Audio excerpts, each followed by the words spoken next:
ಓಂ ಸರ್ವೇಭ್ಯೋ ದೀಪಾವಳಿ ಪರ್ವಸ್ಯ ಹಾರ್ದಿಕ ಶುಭಚಿಂತನಾನಿ. ತಮಸೋಮ ಜ್ಯೋತಿರ್ಗಮಯ ಎನ್ನುವಂತೆ ಅಂಧಕಾರದಿಂದ ಬೆಳಕಿನೆಡೆಗೆ ನಡೆಯುವ ಹಬ್ಬ ದೀಪಾವಳಿ ಹಬ್ಬ. ದೀಪಾವಳಿ ಕೇವಲ ದೀಪಗಳ ಹಬ್ಬ ಮಾತ್ರವಲ್ಲ. ಅಪ್ಪ ಅಮ್ಮ, ಅಣ್ಣ ತಮ್ಮ, ಚಿಕ್ಕಮ್ಮ ಚಿಕ್ಕಪ್ಪ ಇತ್ಯಾದಿ ಎಲ್ಲ ಮನೆ ಮಂದಿಯೆಲ್ಲ ಒಟ್ಟಿಗೆ ಸೇರಿ ಮನೆಯನ್ನು ಸ್ವಚ್ಛಗೊಳಿಸಿ ರಂಗವಲ್ಲಿಯನ್ನು ಬಿಡಿಸಿ ದೇವರ ಪೂಜೆಯನ್ನು ಮಾಡಿ ಹಣತೆಯನ್ನು ಹಚ್ಚಿ ತಮಸೋಮ ಜ್ಯೋತಿರ್ಗಮಯ ಎನ್ನುವಂತೆ ಕತ್ತಲೆಯಿಂದ ಬೆಳಕಿನೆಡೆಗೆ ಕೊಂಡು ಹೋಗಿ ಜೀವನದಲ್ಲಿ ಸಂತೋಷ ಸಮೃದ್ಧಿ ಹೊಸತನವನ್ನು ತರಲಿ ಎಂಬುವ ನಂಬಿಕೆಯೊಂದಿಗೆ ಈ ಆಚರಣೆಯು ಹಲವಾರು ತಲೆಮಾರುಗಳಿಂದ ಅನಾದಿ ಕಾಲದಿಂದ ನಡೆದುಕೊಂಡು ಬಂದಿದೆ. ದೀಪವು ಧನಾತ್ಮಕ ಶಕ್ತಿಯ ಸಂಕೇತ. ದೀಪದ ಜ್ವಾಲೆಯನ್ನು ಪ್ರಗತಿ ಮತ್ತು ಅಭಿವೃದ್ಧಿಯ ಸೂಚಕ ಎಂದು ಪರಿಗಣಿಸಲಾಗುತ್ತದೆ. ದೀಪಾವಳಿ ಹಬ್ಬದ ಆಚರಣೆಯಲ್ಲಿ ಪೌರಾಣಿಕ ಹಿನ್ನೆಲೆಯೊಂದಿಗೆ ವೈಜ್ಞಾನಿಕ ಮಹತ್ವ ಕೂಡ ಅಷ್ಟೇ ಪರಿಣಾಮಕಾರಿಯಾಗಿದೆ. ಧನತ್ರಯೋದಶಿಯಂದು ಪ್ರಾರಂಭವಾಗುವ ಈ ಹಬ್ಬ ನರಕ ಚತುರ್ದಶಿ, ಲಕ್ಷ್ಮೀ ಪೂಜನೆಯ ಅಮಾವಾಸ್ಯೆ ದಿನ, ಬಲಿಪಾಡ್ಯ ಇತ್ಯಾದಿ ಎಲ್ಲ ಪರ್ವಗಳಿಂದ ಒಟ್ಟುಗೂಡಿದೆ. ಮಳೆಗಾಲ ಕಳೆದು ಚಳಿಗಾಲ ಆರಂಭವಾಗುವಂತಹ ಈ ಕಾಲದಲ್ಲಿ ವಿಶೇಷವಾಗಿ ಹೆಚ್ಚಿನ ಕೀಟಗಳ ಉಪದ್ರವ ನಮಗಾಗುತ್ತದೆ. ಆದ್ದರಿಂದ ಈ ದೀಪಗಳನ್ನು ಮನೆಯ ಎದುರು ಹಚ್ಚುವುದರಿಂದ ದೀಪಗಳತ್ತ ಆ ಕೀಟಗಳು ಆಕರ್ಷಿತವಾಗಿ ದೀಪದ ಜ್ವಾಲೆ ಹತ್ತಿರ ಬಂದಾಗ ನಾಶವಾಗುತ್ತವೆ. ಇದರಿಂದ ನಮ್ಮ ಮನೆಯಲ್ಲಿ ಕೀಟಗಳ ಉಪಟಳ ಕಡಿಮೆಯಾಗುತ್ತದೆ. ದೀಪದ ಜ್ವಾಲೆಯು ಹಲವು ಬ್ಯಾಕ್ಟೀರಿಯಾ ಹಾಗೂ ವೈರಸ್ಗಳನ್ನು ಕೂಡ ನಾಶಪಡಿಸುತ್ತವೆ. ಸಾಂಪ್ರದಾಯಿಕವಾಗಿ ದೀಪಗಳಲ್ಲಿ ಬಳಸುವ ಎಣ್ಣೆ ಮತ್ತು ಕರ್ಪೂರ ಗಾಳಿಯನ್ನು ಶುದ್ಧೀಕರಿಸಿ ಮನಸ್ಸಿನ ಆತಂಕವನ್ನು ಕಡಿಮೆ ಮಾಡಿ ಶಾಂತಿ ನೆಮ್ಮದಿಯೊಂದಿಗೆ ಸಕಾರಾತ್ಮಕ ಭಾವನೆಯನ್ನು ಹೆಚ್ಚಿಸುತ್ತದೆ.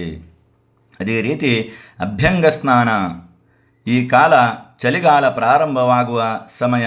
ಆದ್ದರಿಂದ ಈ ಸಮಯದಲ್ಲಿ ಹವಾಮಾನ ಬದಲಾವಣೆಯಿಂದಾಗಿ ಚರ್ಮ ಒಣಗುವ ಸಾಧ್ಯತೆ ಹೆಚ್ಚಾಗಿರುತ್ತದೆ. ಆದ್ದರಿಂದ ದೀಪಾವಳಿಯ ದಿನ ಅಭ್ಯಂಗ ಸ್ನಾನ ಮಾಡುವುದು ನಮ್ಮ ಮುಖ್ಯ ಸಂಪ್ರದಾಯಗಳಲ್ಲಿ ಒಂದಾಗಿದೆ. ಆರೋಗ್ಯ ಹಾಗೂ ವೈಜ್ಞಾನಿಕ ದೃಷ್ಟಿಕೋನದಿಂದ ಮಹತ್ವವನ್ನು ಕೂಡ ಪಡೆದಿದೆ. ಎಣ್ಣೆ ಸ್ನಾನವು ದೇಹವನ್ನು ಶುದ್ಧೀಕರಿಸುತ್ತದೆ, ಚರ್ಮವನ್ನು ಮೃದುಗೊಳಿಸುತ್ತದೆ, ಕಾಂತಿಯುಕ್ತವನ್ನಾಗಿಸುತ್ತದೆ.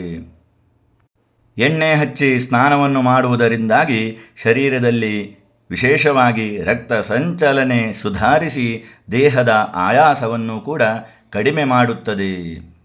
ದೀಪಾವಳಿ ಅಮಾವಾಸ್ಯೆಯ ದಿನ ಇಡೀ ವರ್ಷವಿಡೀ ನಾವು ಸಂಪಾದಿಸಿದ ಲಕ್ಷ್ಮಿಯ ಅಂದರೆ ಸಂಪತ್ತಿನ ಪೂಜೆಯನ್ನು ಮಾಡಲಾಗುತ್ತದೆ. ಲಕ್ಷ್ಮೀ ಪೂಜನೆಯ ವಿಶೇಷ ಮಹತ್ವ ಈ ದೀಪಾವಳಿಯ ಸಮಯದಲ್ಲಿ ನಾವು ಆಚರಿಸುತ್ತಾ ಇರುತ್ತೇವೆ. ದೀಪಾನಾಂ ಆವಲಿಹಿ ದೀಪಾವಳಿ, ದೀಪಗಳ ಸಾಲು ಸಾಲುಗಳೇ ದೀಪಾವಳಿ ಹಬ್ಬದ ಪ್ರಮುಖ ಸಂಕೇತ. ಈಗಾದರೂ ವಿಶೇಷವಾಗಿ ದೀಪಾವಳಿ ಅಂದರೆ ಪಟಾಕಿಯ ಹಬ್ಬ ಎಂದೇ ಪರಿಗಣಿತವಾಗಿದೆ. ಆ ಪಟಾಕಿಯಿಂದಾಗಿ ನಮ್ಮ ವಾತಾವರಣವು ಕಲುಷಿತವಾಗುವುದು. ಆದ್ದರಿಂದ ಹೆಚ್ಚೆಚ್ಚು ಮಣ್ಣಿನ ಹಣತೆಯನ್ನು ಉಪಯೋಗಿಸಿ ದೀಪವನ್ನು ಬೆಳಗೋಣ. ಮನೆಯ ಸುತ್ತಲೂ ಆ ಮಣ್ಣಿನ ಹಣತೆಯ ದೀಪವನ್ನು ಹಚ್ಚುವ ಹಾಗೂ ಆ ಹಣತೆಯ ಬೆಳಕಿನಲ್ಲಿ ಆ ಮನೆಯನ್ನು ನೋಡುವುದೇ ಚೆಂದ. ಎಲ್ಲರೂ ಈ ದೀಪಾವಳಿಯನ್ನು ಧನಾತ್ಮಕವಾಗಿ ಆಚರಿಸೋಣ. ಪಟಾಕಿಯ ಬಳಕೆ ಆದಷ್ಟು ಕಡಿಮೆ ಮಾಡೋಣ. ಮಣ್ಣಿನ ಹಣತೆಯ ಆಚರಣೆ ನಮ್ಮಲ್ಲಿ ಹೆಚ್ಚಾಗಿ ಆಗಲಿ. ಇದರಿಂದಾಗಿ ನಮ್ಮ ಮಣ್ಣಿನ ಕೆಲಸ ಮಾಡುವ ಕುಂಬಾರರಿಗೂ ಕೂಡ ಇದರಿಂದಾಗಿ ಉದ್ಯೋಗವು ಹೆಚ್ಚೆಚ್ಚು ದೊರಕಲಿ.